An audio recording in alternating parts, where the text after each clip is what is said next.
बिस्मिल्लाहिर्रहमानिर्रहीम। अस्सलाम वालेकुम बच्चों। क्लास 8 के लिए आज का जो टॉपिक है वो है मैनरिंग। सब्जेक्ट है साइंस। जैसे आपको पता है हम पढ़ते हैं basic practice of crop production. उसमें हमने पढ़ा पहला था राइट काइंड ऑफ सॉइल। उसके बाद हमने पढ़ा राइट काइंड ऑफ सीड। उसके बाद हमने सोइंग पढ़ी। तो आज इसी basic practice of crop production का तीसरा पार्ट हम पढ़ेंगे और ये एक प्रैक्टिस है क्रॉप प्रोडक्शन की जिसका नाम है मैनरिंग। तो जब हम प्रैक्टिस ऑफ क्रॉप प्रोडक्शन हम पढ़ते हैं, इस क्रॉप प्रोडक्शन में हमने अभी तक राइट काइंड ऑफ सॉइल पढ़ा, इसी तरह से राइट काइंड ऑफ सीड पढ़ा, हमें सिलेक्ट करना है selection of the right kind of seed. उसके बाद हमने सोइंग। तो आज हमें मैनवरिंग पढ़ना है। It is also one of the practice of crop production. ये मैनवरिंग क्या होता है? आपको पता है हमारी जो ये प्लांट्स हैं they depend on the soil for their nutrients. हमारे पेड़ पौधे जो है जो हम लगाते हैं अपने इस फील्ड में, जो भी क्रॉप हम लगाते हैं, तो उनको न्यूट्रिएंट्स की जरूरत पड़ती है। वो न्यूट्रिएंट्स वो कहाँ से हासिल करते हैं? वो हासिल करते हैं फ्रॉम द सॉइल। अब अगर हम कंटिन्यूसली फार्मिंग करते हैं अपने इस लैंड पे, अपने इस फील्ड में, उससे क्या होता है? ये जो मिनरल्स होते हैं, जो न्यूट्रिएंट्स होते हैं हमारी सॉइल में, वो एग्जॉस्ट होते हैं। एग्जॉस्ट का मतलब वो खत्म हो जाते हैं। जब हम कंटिन्यूस फार्मिंग करते हैं तो उससे क्या होता है? ये जो मिनरल्स होते हैं दे गेट एग्जॉस्टेड। ये हमारी इस सॉइल से खत्म हो जाते हैं।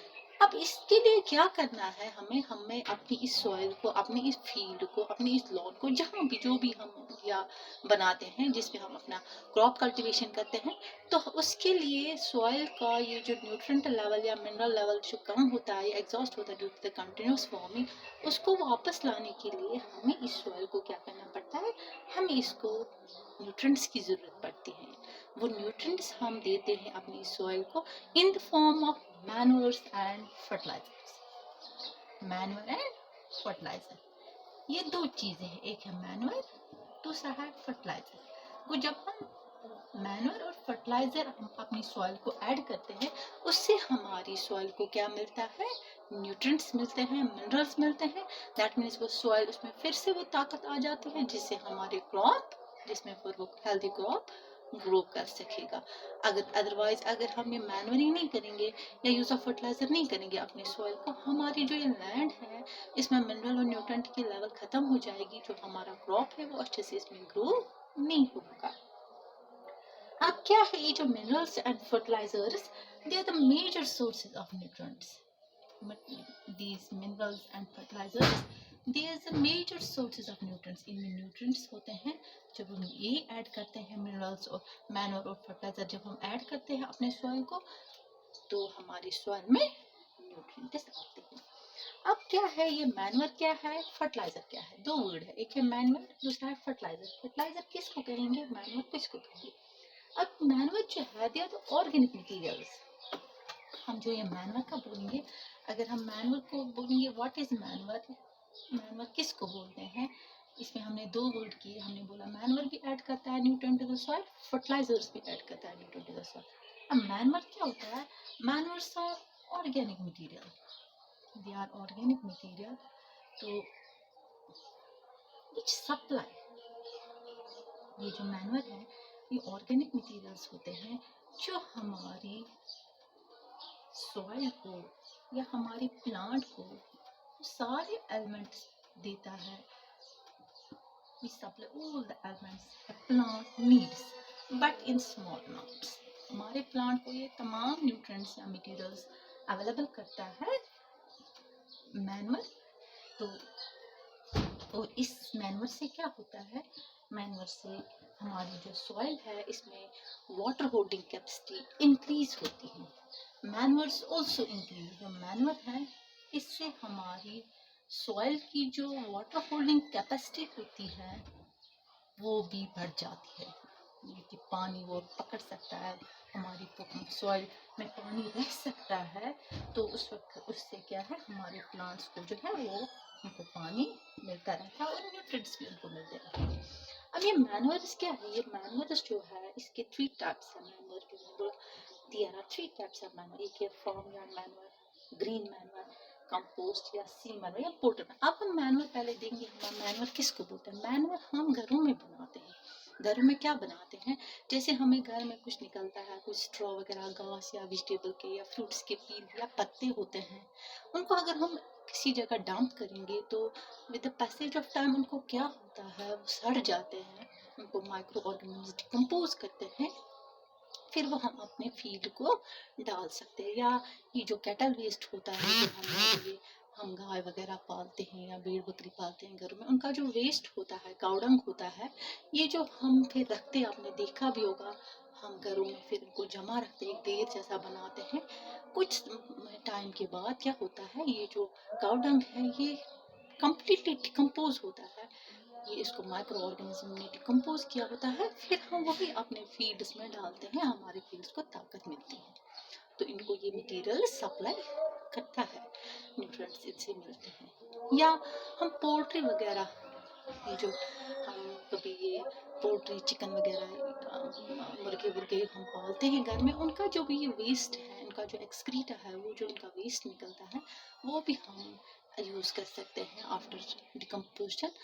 जब हम बहुत टाइम के लिए उसको रखते हैं, वो सड़ जाता है, उसके बाद फिर हम अपने फील्ड्स में ये डाल सकते हैं। तो on the base of this, ये जो मैन्योर है, इसके कुछ टाइप्स हैं, इसके कुछ मैनुअल वो वेस्ट मटेरियल होता है, they are prepared, they can be prepared at our homes, ये कॉस्टली नहीं है, every farmer can afford to add manure to the soil, यानी कि हर एक फार्मर अपनी ज़मीन को दे सकता है, ये एक्सपेंसिव नहीं है, ये होममेड है, ये घरों में हम बना सकते हैं, ये जो वेस्ट है उसी को डिकम्पोज करने के बाद मैन्योर बनता है, तो वो फिर हम अपने फील्ड्स में, जैसे गांव में होता है, जो भी वेस्ट होता है उसको डंप करते हैं, फिर जब वो सड़ गया होता है, उसके बाद हम उसको अपने फील्ड्स में, अपनी ज़मीन में डालते हैं।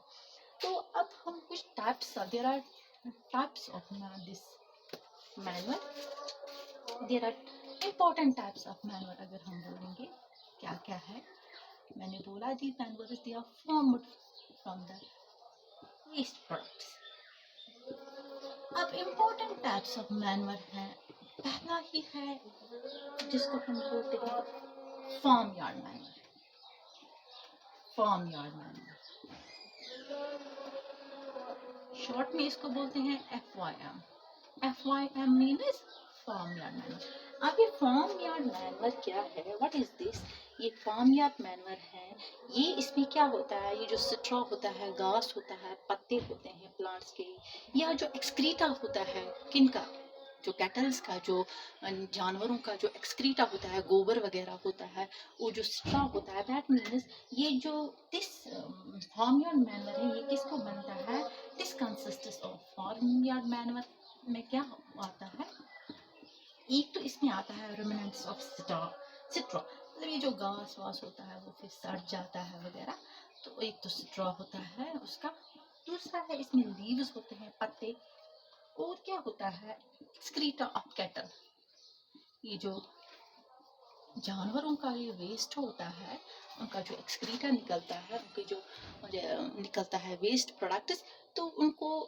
गोबर वगैरह, तो उनको क्या यही एक्सक्रीटा, ये लीव्स और ये सिट्रॉ, जब हम इनको रखते हैं सड़ने के लिए, कुछ टाइम के बाद इनको क्या बनता है, इनको एक मैनुअर बनता है, उसको हम बोलते हैं फार्म यार्ड मैनुअर। इनके घरों में यथ कशर पे पच वन, सो पच क्या सो गुह वुह कुछ जमा, या तक तक गोहस मज घास अगर पंतुल तह टाइम पत् वार वार वार वार दोदरान, यह तथ पह वन, जमीन पे थ्त हेकान पे वन मैनुअर। गो इस मैनुअर फ्री ऑफ कॉस्ट क्या अगर कह गरीब जमींदार सह पन्निस फील्डस अप्लाई कर, क्या वेस्ट प्रोडक्ट पे बना, अमिस अम खतर कह पोस जरूरत, या ये कह तो पन्निस जमीनस ट्रीट। को ये था पहला जिसको हम बोलते हैं फार्म यार्ड मैनुअल। उसके बाद है दूसरा जिसको हम बोलते हैं कंपोस्ट, उसको बोलते हैं कंपोस्ट, इट्स ऑल्सो मैनुअल। इसमें क्या होता है फार्म यार्ड मैनुअल में, लीव्स वीव्स जो भी ग्रीन वगैरह होता है, घास, उसमें ये आता है। अब दूसरा है जिसमें अनदर टाइप, उसको हम कंपोस्ट बोलते हैं, दिस कंपोस्ट। कंपोस्ट में क्या है, ये जो कैटल के शेड्स में निकलता है, यानी कि जो कैटल का है, जो हम जो भी जानवर हो, भी गाय हो, बकरी हो, जो भी हो, जो उनका वो वेस्ट निकलता है उनके शेड से, जहाँ से वो रहते हैं, जहाँ उनको रखते हैं, उनके कैटल वेस्ट वो जो निकलता है उनके शेड से, वो क्या है, उसको क्या होता है, उसी को बैनर बनता है, मगर जब ये रॉट होता है, यानी कि जब ये सड़ जाता है।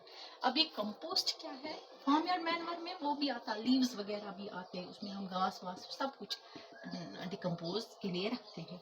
अब इस कंपोस्ट में आता है, it consists of the cattle shed waste, जो इनका वेस्ट निकलता है इनकी शेड से, गोबर हो और भी कुछ वेस्ट है जो भी होता है, फिर इसको क्या करते हैं, मिक्स किया जाता है, जो भी वेस्ट होता है इट इज मिक्सड प्रॉपर्ली, और it can be used as a manure, but after rotting, जब ये खराब होता है, जब ये सड़ गया होता है, तब हम इस कैटल वेस्ट, शेड वेस्ट को, और जो भी इसमें अवेलेबल रिफ्यूज और रीयूज ये मटेरियल होता है, उसको मिक्स किया जाता है, तो फिर आफ्टर रॉटनिंग, आफ्टर डिकम्पोजिंग, इसको हम एज अ मैनर यूज करते हैं अपने फील्ड्स में।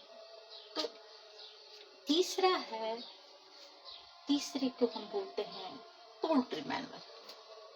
अब पोल्ट्री मैनवर क्या होता है, नाम से ही पता चलता है, पोल्ट्री हो गए ये जो वो एनिमल्स जो हमें अंडे देते हैं, मीट भी देते हैं, अंडे देते हैं, जैसे मुर्गी है, जैसे चिकन्स वगैरह है, वो इनका जो ये वेस्ट होता है, इनका ये पोल्ट्री, ये जो होते हैं मुर्गे, उनको जो एक्सक्रीटा होता है, तो उसको जब हम डिकम्पोज करते हैं, वो भी सड़ जाता है, तो उसको हम बोलते हैं पोल्ट्री वेस्ट, यानी कि उनका जो एक्सक्रीटा होता है, इम्पोर्ट एनिमल्स, चाहे हम बतख पालते हैं, या जो हम मुर्गे वगैरह या पोल्ट्री एनिमल्स हम पालते हैं अपने घरों में, फिर उनका जो वेस्ट होता है, या क्वेश्चन पर रेक्श बने तुम रेक रेक में दोदरानी, उसको भी हम मैनवर बनाते हैं, वो भी हम अपने इस फील्ड में लगा सकते हैं, न्यूट्रेंट्स की लेवल, या न्यूट्रेंट्स से इसमें जो हमारी सॉइल में, इससे न्यूट्रिएंट्स ऐड होते हैं।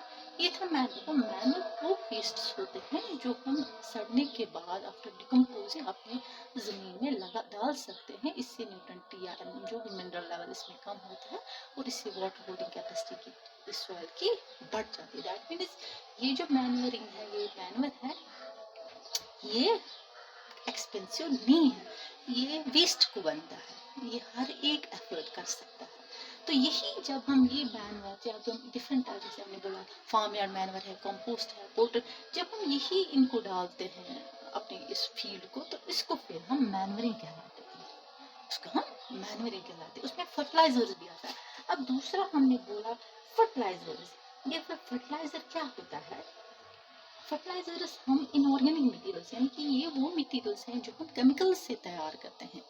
वो जो मैनुअल था, ये वेस्ट से, ये जो प्लांट वेस्ट होता है या एनिमल वेस्ट होता है, उससे तैयार होता है, बट ये तो हम प्रिपेयर घर में करते हैं, घरों में बनाते हैं, बट ये जो फर्टिलाइजर्स हैं, they are not prepared at our homes, they are prepared in factories, they are prepared by using chemicals, तो उनको हम फर्टिलाइजर्स बोलते हैं। फर्टिलाइजर्स भी है, इससे भी हमारी ये जो सॉइल है उसकी न्यूट्रिएंट लेवल हम बढ़ाने में इस्तेमाल करते हैं, एसेंशियल एलिमेंट्स इससे भी हमें मिलता है। Fertilizers are also used to increase the essential elements in the soil.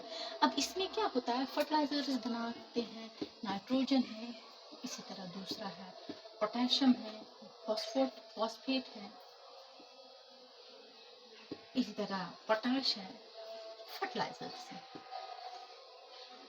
ये जो फर्टिलाइजर्स हैं, ये किन से बनाए जाते हैं, they are formed from the chemicals, ये हम आर्टिफिशियली, ये नहीं हम जो वेस्ट होता है फिर उससे ना, ये बनाया जाता है, दे आर वो मैनवर हमें फ्री मिलता है, यानी कि ये हर एक एफर्ट कर सकता है, बट ये फर्टिलाइजर है, ये एक पुअर फार्मर के लिए मुश्किल होता है लाना, क्योंकि ये बाजार से लाना है, वहाँ इसकी अलग अलग रेट होती हैं।